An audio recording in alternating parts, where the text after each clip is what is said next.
In this video, we'll talk about tools for development. So in previous video, we have seen we need to learn HTML, CSS and JavaScript. And to learn that, we need some tools. So tools like where we can write the code and where we can see the code. So let's go and see the tools. So the first tool is the browser. So the Chrome is a preferable browser for development. And if you don't have Chrome, you have to install it because browser is required to see the output of the HTML.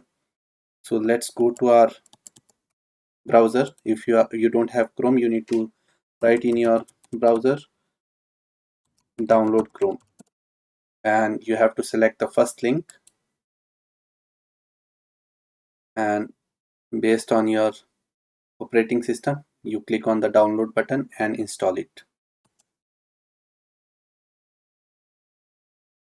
And the second tool is Visual Studio Code Editor, one of the beautiful code editor used by many big companies and easy to use. So you need a Visual Studio Code, and to download this you can go directly to the link that I have given in the slide, or you can go to Google and type download Visual Studio Code. Let's zoom it a little bit and click on the first link, and based on your operating system download it. So I am on Windows, I am clicking on Windows, but if you have Mac or Linux, based on that you can choose your respective download. So if I click save, it gets downloaded. For me it's already installed, but you have to install it. Once the installer is downloaded in your machine, double click it, click next and done.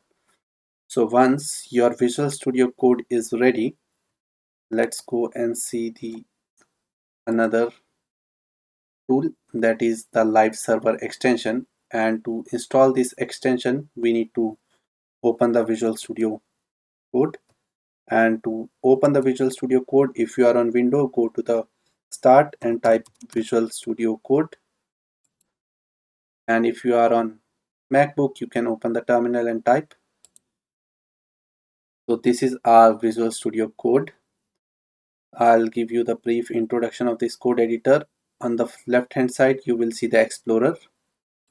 Here you can see all the files that are open. Here you will see the folder structure.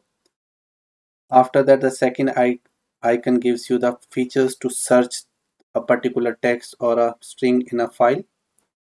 Then the third options give you the feature to connect your editor with the repository, like connect to the Git, GitHub or Bitbucket or any respective your repository. Then the fourth icon is help you to run the debugger in your file. You can add the debugger points. And the fifth option is the extension.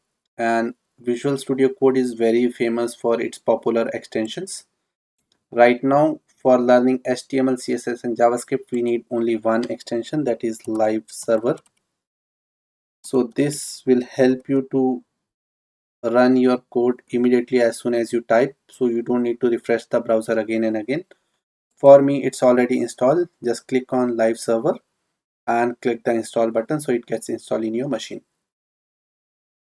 So once these three tools, your browser, your Visual Studio Code and live server is ready, you are ready to go with the development. So in next section we'll see the basics of HTML. I'll see you in the next section.